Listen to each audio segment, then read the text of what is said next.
drank ayahuasca, and here we are. And as you'll see, he's not that funny anymore.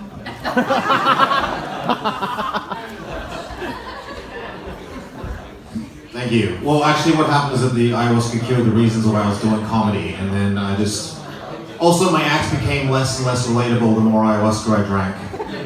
Like, I'd go on stage at Broad Beach Tavern in the Gold Coast and be like, hey, who's been to an exorcism lately? And no one related. And I'd be like, hey, what's the deal with the spiritual battle going on between the forces of light and the forces of darkness? And just crickets. So yeah, I thought I'd go for a big topic and talk about climate collapse and psychedelic plants. I guess I was inspired by this because I had a series of, apocalyptic trips last year. I didn't mean to have them, that wasn't my intention. My intention was like, I want to heal my self-pity complex, and then I'd just be in The Walking Dead for about 5 hours. And then I'd come out and I was like, what the fuck was that about? I'm not saying that I'm like a seer or a prophetic or anything like that, but it gave me a lot of food for thought. But then I realized that I became that guy raving about visions that he'd had on plants, and people didn't really believe me. So this year I decided to stop taking plants for a while because, I don't know if you listened to Julian's talk, but I went into the delusional phase for a while and ended up looking into the science. And I'm not actually a scientist, as you can probably tell. I did 2 years of a psychology degree though, and then I dropped out and went to clown school. And then I dropped out of clown school. And now here I am talking to you like I have authority on my subject. But I did do a lot of psychedelics in the last 3 years, so... Anyway, Nick, so yeah, basically what happened is that I guess I was also because I was involved in the environmental movement for a short while, and I just saw how fucking much of an uphill struggle it was, and I was just like, I was trying to work out how I can help the environment, and the plants told me that I had to help people, and I was like, no, oh shit. And then I was drinking a lot of ayahuasca, and I realized how there was this huge split between people who were spiritually awakened, but then they weren't actually environmentally awakened at all. You know, they'd be like, oh yes, we're all one, and then they wouldn't realize that we're in the sixth mass extinction and stuff like that. And then when I bring that up, it was a huge buzzkill, and I became that guy. So that was a bit of a troublesome thing. And then I ended up facilitating. Well, I went on the dole, and then ayahuasca told me to get off the dole. This is one of the messages which I was glad I listened to. That was the truthful plant message. And so I saved a lot of money from the dole because I wasn't living anywhere. And I bought 30 kilos of ayahuasca and became a facilitator. So, there is life after comedy. It was the only career I could bridge into, really, after 12 years of essential unemployment, which is stand-up comedy world. And also the standards for light workers these days are really low. I don't know if you've noticed this, but they will recruit anyone right now because shit's going down. They recruited me. So, we'll work for food people. Apply. So yeah, then I started giving ayahuasca to people, and I was really frustrated because you get people get a lot of healing, but then there was still no environmental awakening. And I was like, how the fuck do I facilitate this short of like brainwashing people while they're under, which did cross my mind, but protest songs just don't sound good when you're like fucking knee deep in childhood trauma. So then I was like, I know, I'll give ayahuasca to environmentalists for free. And so I just started sending emails to environmental people, and I don't know if they thought I was the cops or something, but no one replied. No one wanted to fucking free ayahuasca. Yeah, well, I was just like, what the fuck's going on here?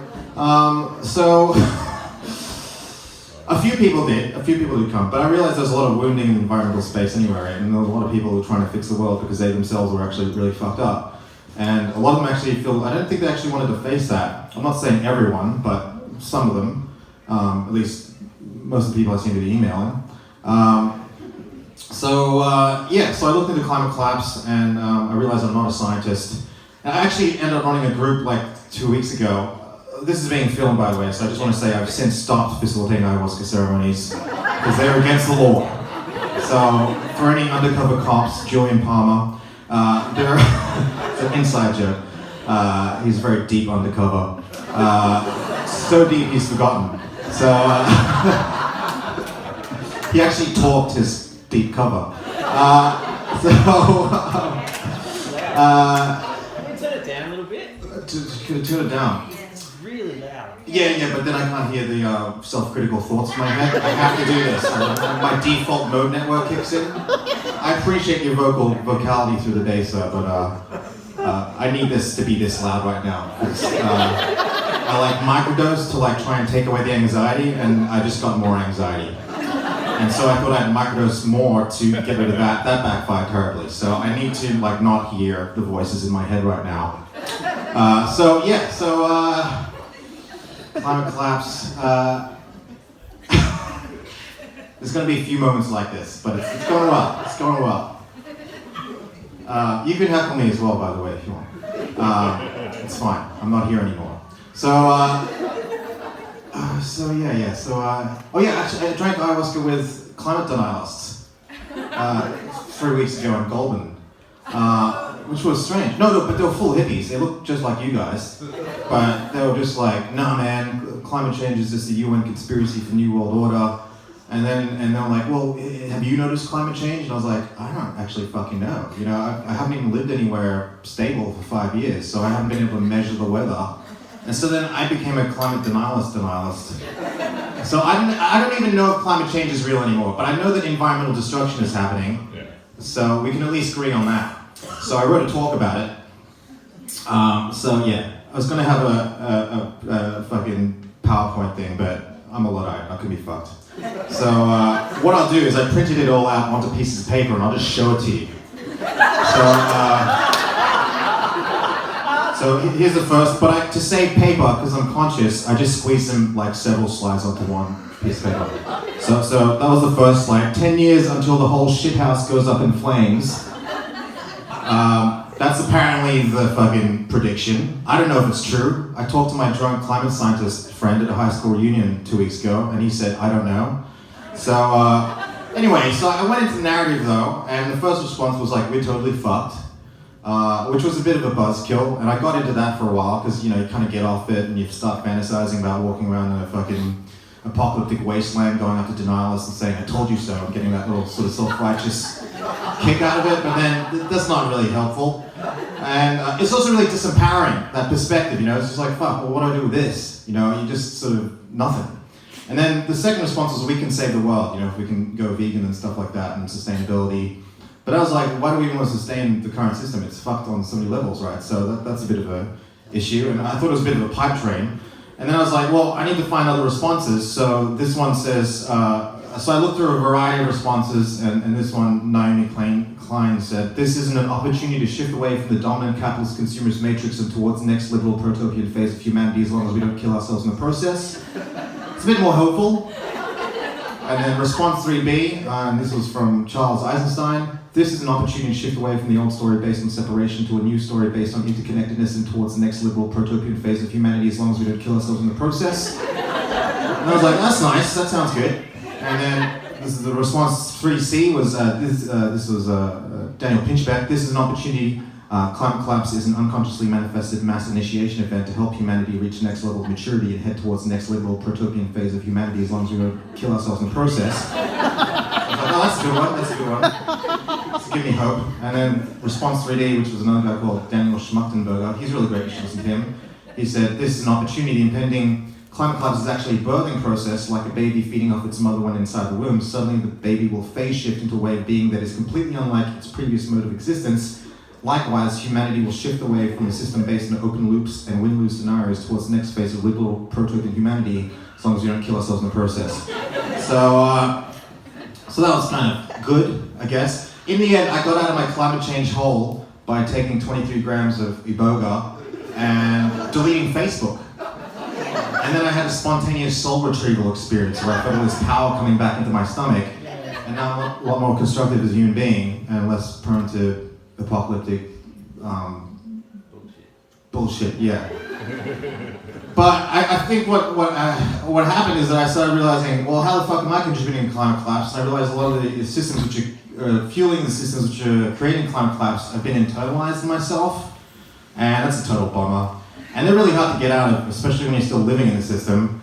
Like I spent a few months living in Nibin, which always is a weird moment in your life when you're in Nibin going, oh fuck, I live in Nibin. How did that happen? I was looking on a narco-punk free love commune, but I was like doing celibacy at the time for my shaman stuff. That was really complex. Anyway, but I realized it didn't work because everyone was trying to plant all these, new values on top of like internalized systems of control that were still in them. So I had a lot of fun though, up until I nearly got taken down by a psychic vampire demon lover. But anyway, that's a different story. I had an extraction thanks to the Church-Sanango of Deana. This is why the stand-up doesn't work anymore, because people don't know the reference point that I'm getting. I was like, has anyone ever dieted on Church-Sanango at all? Yeah, exactly. So here's some ideas I came up where we're contributing as individuals. So the first one is like a lack of proper initiation in the West that keep us in a self-centered, egoic, acquisitive mode of being that fuels the capitalist consumerist matrix. 2, the majority of humanity seem asleep, distracted, or disempowered. 3, multiple levels of disconnection within the individual and collective at large. 4, internalized programmed systems and attitudes that tacitly support the status quo that have been imprinted within us. And 5, being too stuck in old ways of doing things that are no longer relevant or constructive. New solutions are needed, new ways of doing things. So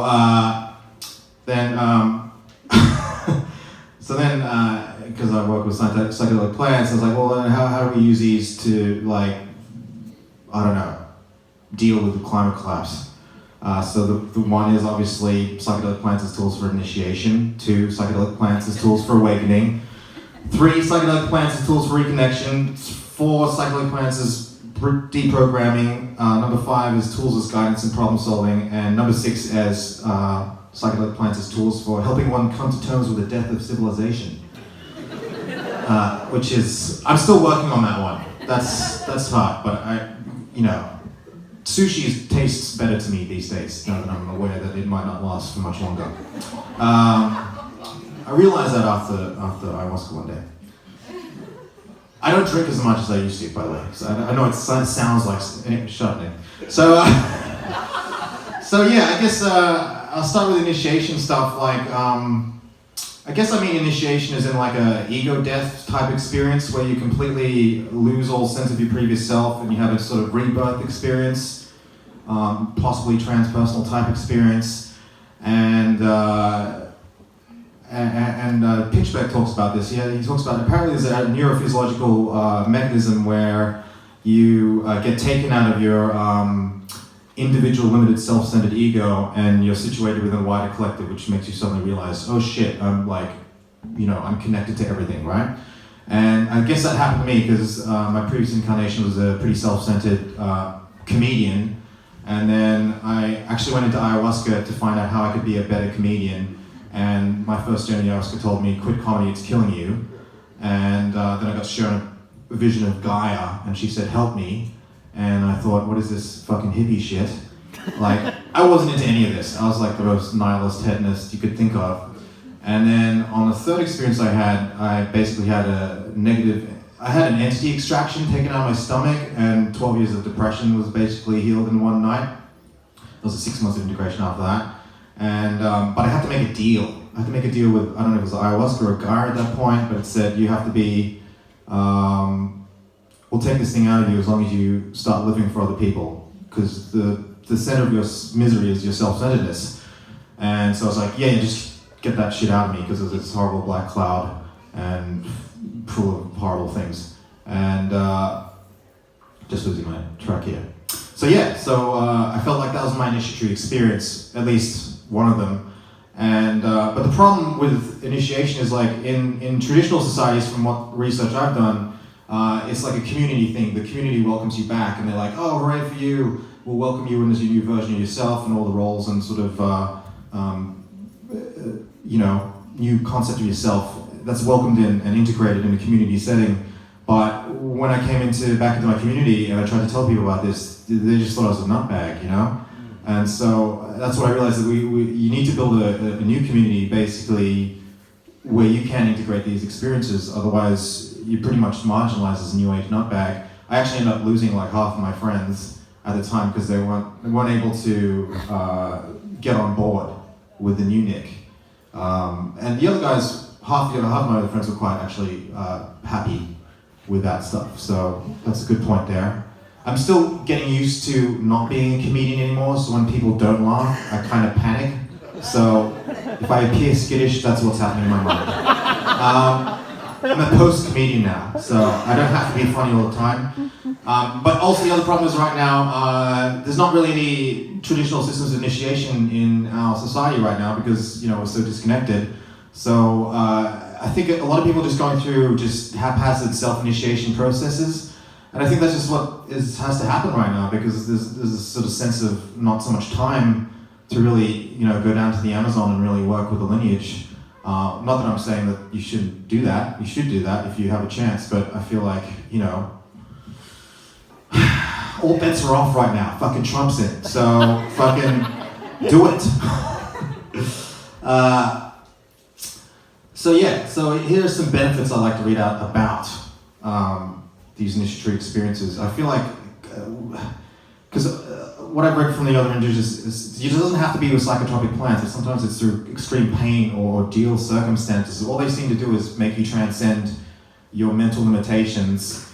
And I feel like a lot of these practices actually create a sort of future suffering relativization thing where you go through such intense discomfort and pain that afterwards little things don't bother you so much. And if you actually ever hang out with people who've been through initiations or people who've done really serious plant work, they're not as fussed about missing a bus anymore because they've had to fucking, fight 9th level demons or something in the pits of hell. So the other thing is that, it helped me at least move from a more egoic, self-centered orientation to a more altruistic one. So I'm not saying I'm perfect right now. I'm pretty much like, I've gone from a totally self-centered wanker to a partially self-centered wanker. So the process is still going.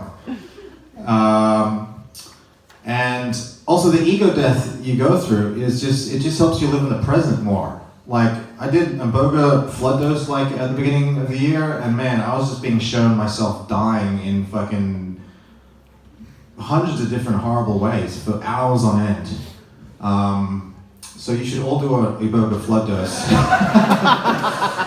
Because after that, I was like, all right, well, I've done a bit of death rehearsal, but now I'm really in the present moment, because I'm aware that I'm going to die because I was shown it fucking hundreds of times. So ego death's good in that respect.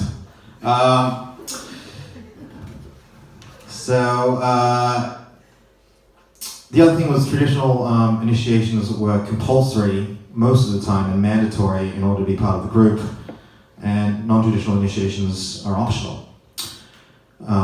Anyway, so that doesn't really go anywhere. So anyway, you can't really plan for initiatory experience with psychedelics, but I've worked out just through trial and error that there are certain conditions you can put in to help them happen if it's your time. And I find definitely being alone seems to help increase the chances of this happening. Obviously, if you don't have much experience, try to have a sitter somewhere. While not necessary, having the intention to be initiated can sometimes help. Being in a power spot or a place of great natural beauty. Preparation work, obviously, to show commitment to the thing. It's also good to have an experienced person to check in with to help make sense of what goes on. I feel like high enough dose to bring about some kind of ego death is recommended. And once again, a like-minded community to try and help you integrate these experiences. Okay, so that's the end of that section. So psychedelic plants as tools for awakening. You guys seen that Graham Hancock talk about the war on consciousness? Yeah, I mean, I don't know if there's a war, because I'm very suspicious of attributing it to this big bad guy who's keeping us down. I don't know if it's just an unconscious manifestation of whatever, or what happens when people are in power, but I really do feel there's a definite fucking shit's keeping us down, basically. I don't know if you guys have noticed this at all. Has anyone noticed the systematic dumbing down of our entire species? Okay, good. I'm just checking. All right, because this also did not go down well at Broad Beach Tavern. I don't know. I just realized I didn't want to be funny more because I was like, oh, the world's ending. What's the deal with that? So here's a list of things that I think I have no science to back this up. This is just from what fucking interdimensional plant spirits have told me. So anything I say is subject to debate. So these are the ways I see it. Multiple levels of disconnection, which make us easy to influence, addiction to mass entertainment, screens, social media, etc. The addictive heart of consumerism, shitty quality food, shitty quality of water, the over-domestication of the human species and constant comfort, too much work, culturally programmed perceptions of time, destruction of the community, legally available drugs such as alcohol, cigarettes, big pharma stuff, media use of fear campaigns, and the systematic eradication of indigenous people worldwide and their knowledge bases of how to reconnect to the nature, spirit, community, and themselves. And I'm not saying that that's like, you have to use plants to raise your consciousness. There's other ways to do that with like Tantra and sexual energy and Taoism and all that sort of stuff, but plants are obviously a lot faster. And I hate this debate that people always go, oh, you're just cheating. I'm like, yeah, we are, so what? Like, it's there, so I was thinking, well, we're not really cheating. You make the same amount of ground, it's just faster, right? And I feel like they're just leveling the planet, the playing field right now. And what I was told by Gaia, or at least, you know, a very convincing hallucination of Gaia, was that the plants were like the kind of the immune system of the planet just going, hey, you guys better fucking wake up now, otherwise you're gonna fucking die. So take that whatever you will. So yeah, it's leveling the playing field. And yeah, given that the prediction is 10 to 12 years before total system collapse, I think it's okay to cheat right now, because there's other things against us that are cheating us anyway. So it's an equalizer. Maybe I'm just justifying my history right now, but obviously it's very problematic doing that because essentially, you know, all the other systems of consciousness raising, like, you know, meditation, yoga, it's like bottom-up processes, so it's very slow. You have to do everything very slowly, but we're basically going the top-down. So we're actually creating a level of awareness, and then we have to concretize it, which is really hard, and that's why all the integrative practices and the preparation practices is so important. And I've done a couple of Deanas, and that's essentially what I realized they were doing. It's like top-down, giving you the consciousness space, and then you have to, like, you know, reset your microbiome and do all these practices. It's pretty crazy stuff. Okay, so here's the problems with using psychedelic plants as tools for awakening. It's not foolproof. I don't know if you guys have been to an ayahuasca circle where you're like talking to someone and they're like, yeah, I've drunk 300 times. And you're like, oh shit, really? Like, not that I'm judging them. I am judging them, and that's okay. I'm a judgmental fuck, and it's okay to judge, so be discriminative all the time. But, you know, it's not a foolproof thing. Yeah. And also sometimes they can be tools for binding one tighter to realms of delusion, and your awakening process becomes a circle jerk inside an infinity pool of ego. I know this because this happened to me last year. It's just this ongoing fucking process of awakening, and then eventually the plants were like, it got to the point where the plants were like, fuck, it's this guy again. Like, just chill out, man. Now I have to just be in this world and fucking ground the stuff. So yeah, here's some ideas for creating conditions for an environmental awakening in people. Brainwashing them into becoming eco-terrorists while they're under the influence. Joke. Question mark. Bringing more environmentalists in the healing space. I found actually this really useful when I've had the few occasions where I have had them in. It seems to just change the whole group vibe, and then getting them to, because I realized, actually I'll get into this next fucking spot. Okay, so this is the main brunt of my talk. Psychedelic plants as tools for reconnection. So I guess what I've been told and what I see is, like, you know, there's just rising suicide and depression, anxiety, all these issues, and I just see them as just massive symptoms of multi-level disconnection that's going on in essentially a toxic culture. And yeah, I think plants can really help us with this stuff. So here's a few paradigms. Disconnection from self, and that's what I find, I don't know. Fuck, I hate reading off this stuff, but I'm just gonna read off it.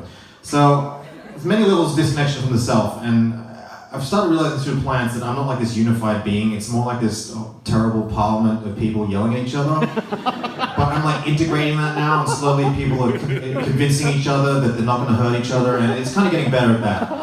But that's what I think plants do. You know, it's disconnection from your physical, spiritual, energetic body, disconnection from your emotions and feelings, disconnection from the truth of who you are versus who you think you are. Like I'm a candle practitioner as well, and man, so many times I've seen guys and they're about to cry, and then they're just like, no, like, and it's become this sickness in me that when I give a man candle and he cries, I actually get job satisfaction from that. I'm like, yeah, cry, buddy, cry, let it out, and that's how fucking mental they are. Well, I know that frog cambo is not a plant, but same thing happens with ayahuasca and all the other plants. And yeah, I don't need to specify which plants connect you back to yourself, because they pretty much all do that. I'd say that the mescaline-bearing cacti really helped me at least connect to my energetic and my emotional body. Ayahuasca acacia reconnects you to a lot of suppressed emotions or blocked energy, and your spiritual and energetic body. And iboga reconnects you to the truth of who you are in all of its fucking horribleness. I've got someone who's coming from England to do a iboga ceremony, so if anyone wants to do that, I realise that this is being filmed, so that was a joke. See me after the show. I actually was thinking, like, is there any undercover cops in the crowd? I don't know. I actually gave ayahuasca to a cop like 3 weeks ago. But she didn't tell me that. She told me that she was a kindergarten teacher and she needed to get through a divorce. And then afterwards she was like, you know, I'm not actually a kindergarten teacher, I'm a police officer. And I was like, oh shit. And she said, yeah, I was afraid that if I told you that, you'd like, wouldn't let me sit. And I was like, no, you just helped me like achieve one of my career objectives. Giving fucking ayahuasca to a cop. My next stage, politician, and I don't know what after that. Maybe I'll just stop and join the government. So, the next level of disconnection is disconnection from nature. Obviously, this is a corny experience where everyone's in nature on psychedelics and you realize you're all one. And I find the most useful plant for me, at least, is the San Pedro or the mescaline-bearing cacti. I don't know if you guys have been on a cactus walk. They're amazing. Like, I did the 7-day Deana with the cactus in Mount Shasta. And yeah, so it's just me in the woods. I was naked a lot for some weird reason. Making a lot of animal noises. But you could actually... Have you guys read that book, The Secret Teaching of the Plants? It's all about heart-based perception. It helped me move from my head down to my heart. And then you could... I was talking to fucking everything by day 7, to the point where I realized I had to go talk to a real human being. Because I was talking to like mountains, I talked to a cedar tree, and they were quite sophisticated conversations. Like I was gathering incense off a cedar tree, and then like the resin, and then as return I was giving it tobacco smoke. And then I very clearly heard the cedar tree going, why does everything have to be a transaction with you? And I was just like, fuck, that's really philosophical for a tree. So I just gave it a hug and was like, sorry. And then I ended up having a conversation with a chipmunk, and I was just sitting there and the chipmunk looked at me and I said, don't worry, I'm a friend. And he said, friend, what's friend? And I was like, the opposite of a predator. And then he went, ah, and ran away. And I realized it's a chipmunk. It has the brain the size of a cashew nut. It can't distinguish between double negatives. So anyone who's ever in the woods talking to small rodents, don't make it complicated. So yeah, that's just a special life tip from... In the end, I was like, you know what, I gotta reconnect with like humanity again, because I was living in this mythopoetic reality by that point. And so the first people I met, I was like, hey, how are you guys going? And they're like, oh, great. And I made a conversation with them. They're like, hey, why don't you come back and stay with us? It's like, why not? And they ended up being like part of the Vard flame cult. It was like the wrong group of people for me to ground myself in with. We ended up like chanting shit about Vard flames around this fucking Vard flame for like 4 hours. It was just like, yeah, community. So the other thing that I think humanity in general are disconnected from is spirit. Obviously, like I think the big reason why I ended up curing my depression was because I suddenly realized all the spiritual realities I used to read about in books was actually a fucking experiential reality. And I was like, holy shit, this was a huge revelation, because before that was just complete insanity, right? And so, and you see that everywhere. Like we're stuck in this sort of scientific materialist sort of perspective, which, it has its uses, but I don't know, I feel like that's just a cultural perspective as well. It's not necessarily the objective truth.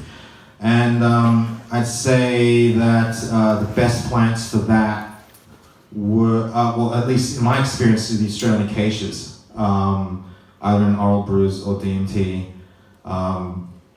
You realize my entire talk is just me advocating the use of drugs. So, I mean medicine. I'm a drug healer.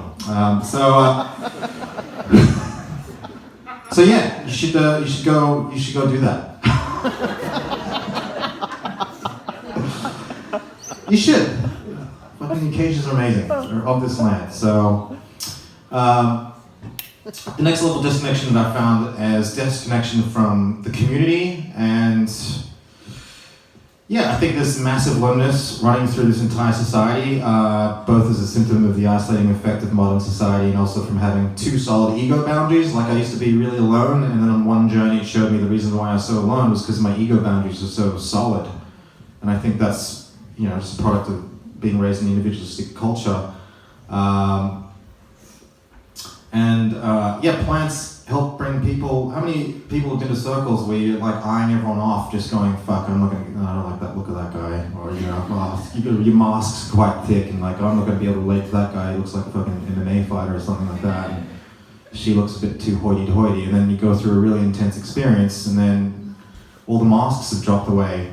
Like, I've got the weirdest range of friends now, just from I think medicine groups are the only sort of situations where you get a complete stratification, cross-section of society coming together. Anyway, that's what I think. So yeah, you should go do that. We've done it, Nick. Yeah, we have done that. Done that many times, Julian. This is the fourth thing, is psychedelics as tools for deprogramming. I started thinking about climate change, and there's actually belief systems and sort of ways of being that I feel keep it in check. And here's the ones that I've come up with, or at least thought of. And one is like a competitive, every man for themselves approach to life versus a cooperative, collaborative approach. Individualistic orientation versus collective orientation. Obviously leads to win-lose scenarios, which on this larger scale is just lose-lose, because we're all going to die. Thinking, not necessarily, but you know what I mean. Thinking that something outside of ourselves will make us happy, which obviously fuels consumerism. Fear control programs to do with confronting authority or rocking the boat. I've actually confronted this in ayahuasca spaces, which were run by quite, I guess fascistic is a heavy word, but yeah. What's it mean? Those ayahuasca spaces where it becomes too much about the shaman guy, and then you feel at school and you're getting shushed for, Disturbing the show. Sorry? Disturbing the show. Disturbing the show, yeah. But I don't drink with those guys anymore. So, and the other thing is greed and the hoarding mentality, which ironically I'm still doing with plants, so I've got to get rid of that. So the problems with deprogramming yourself with plants, though, is that I've realized when you remove these programs from yourself, they create a space that you then have to fill, because otherwise the shit comes back. So it's like you have to create a new positive program to then insert into the existing space, otherwise, it'll just recapitulate itself. So, and also if you don't act on what you say, then you end up being full of shit. I'm including myself in this. And the fifth one is Psychedelic Plants as a tool for guidance and problem solving. And there's been a lot of talk about what messages to discern from the plants, and it's a hard one, man. Although I got shown this way of discerning it, and it's like if you hear it from your head, you got to hear if it resonates in your heart and your gut as well. So I try and get a three-way sort of confirmation from my head, my heart, my gut, and then I can get a kind of good reading on it. And also I found that there's more plants that are more direct, I think in line with truth than others. Like I find ayahuasca, she's more like the Oracle from The Matrix. Sorry to draw a reference to a pretty corny film, but she just kind of tells you what you need to hear, and then there's lessons at the end of the story. But I found that my advice from the cactus or iboga it seems to be a lot more direct. So I thought I'd just read to you some messages that I received after eating 23 grams of a strange African hallucinogenic shrub mid-year that might be total nonsense. So my first blood dose was really horrific, but my second one was actually, it was like seeing the good side of dad, plant dad I call iboga. And then he was just literally like being sat on his knee as he told me like what's going down and what to do. So like I said, you can take this any way you want, but I'm just gonna read it out. So he told me that we best move to regional areas because when the shit goes down, the city's gonna be fucked. We've been totally over-domesticated, so it's probably a good idea to start rewilding ourselves and getting survival skills. Building community, because the individual might die, but the community will continue. Apparently it's our generation's job to clear our ancestral trauma, so we stop projecting it onto the world. And also to try and come up with a more positive way of being, because we can't really fight the system. It's too big, the game's rigged, they've got all the money, they've got all the power. So really, we need to create a more beneficial way of existing that will just be so attractive that everyone will eventually leave the system. Essentially, it was telling me to set up a fucking free love cult. How corny is that? I was like, oh shit, really? Well, not free love, but you know, pretty much what's happening in Nibin right now. So, move to Nibin, basically, it told me. No, I'm not saying that.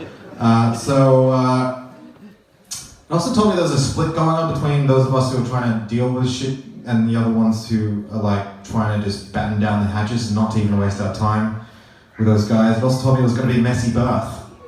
And it's not going to be some kind of new age masturbation fantasy. It's going to be like a several generation long fucking grueling birth. And yeah, reconnect to ourselves, nature, ancestry, spirit, blah, blah, blah. So, and yeah, it's for us, obviously, because we're the awakened chosen ones. We're ahead of the curve and we're special, and we should never leave this compound and just start breeding with each other. Why not? I've got nothing else going on, except for a girlfriend back in Darwin and shit. I'll have to tell her. Going out with an ethicist, how's funny that she gives people ketamine all day. So, oh yeah, Psychedelic Plants is a tool to help us come to terms with death of civilization. I haven't really worked on that one, so let's just forget every said that. It's a bit of a buzzkill, isn't it? So that's pretty much my talk, but I thought, because I don't want to be like fully, pro psychedelic plants, because I know that's happening right now, I thought I'd just do a little appendix, and that's the dangers and pitfalls of using plants for these purposes that I've encountered over the last few years. So the first one's death. That's a bit of a bummer.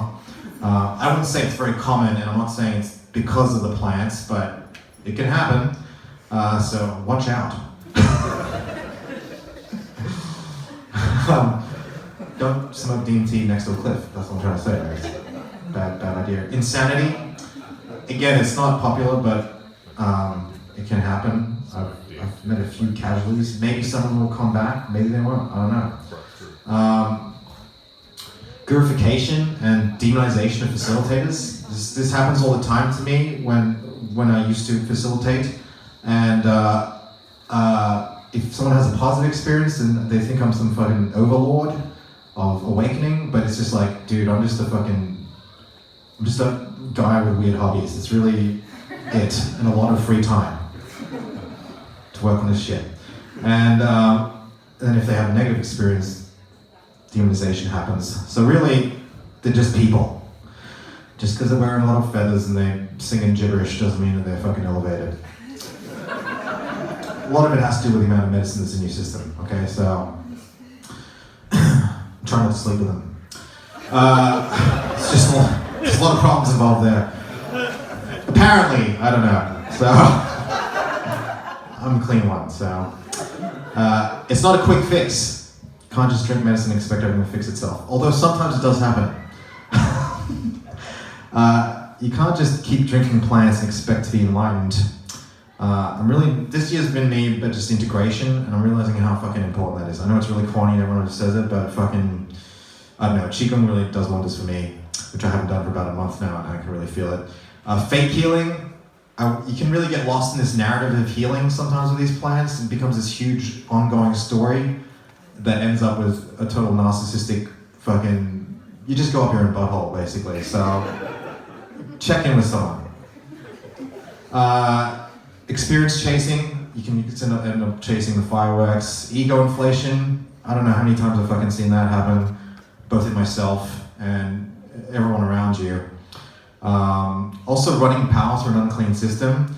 I think these are amplifiers, a lot of these plants, so if they can amplify your shadow just as much as it amplifies your good things. So I think purification is pretty important phase of the process. How much is too much? Ground state training.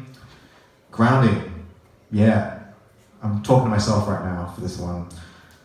Taking the messages of plants too literally. They can also suspend your critical judgment. You can take yourself too seriously. Falling in love with people in a medicine circle. Fucking be really careful with that one. I remember I was actually at a join circle and I got told that this lady was my soulmate and showed me this whole future that I was supposed to like build an intentional community with her and move it down from San Francisco. And it was really beautiful. And I was like, oh my God.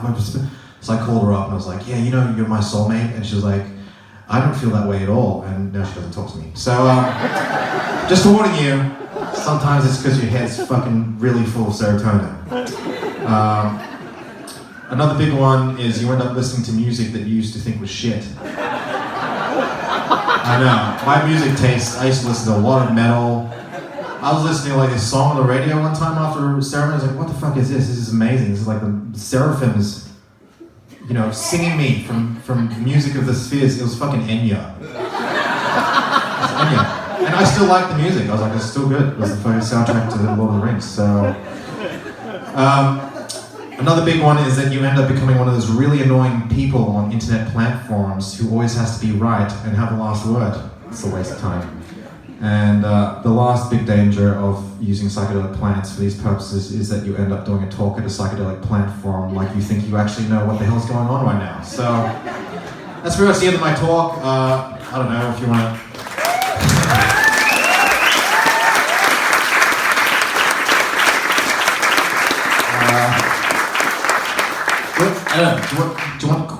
do we do questions or no questions or no? Okay, wrap it up. Alright, I forgot, there's dinner.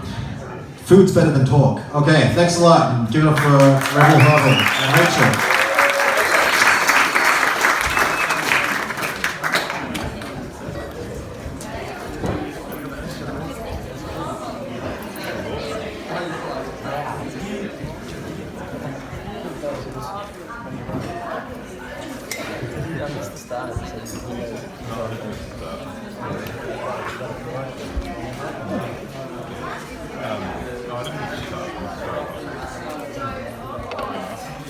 Always fun for me when you come off stage.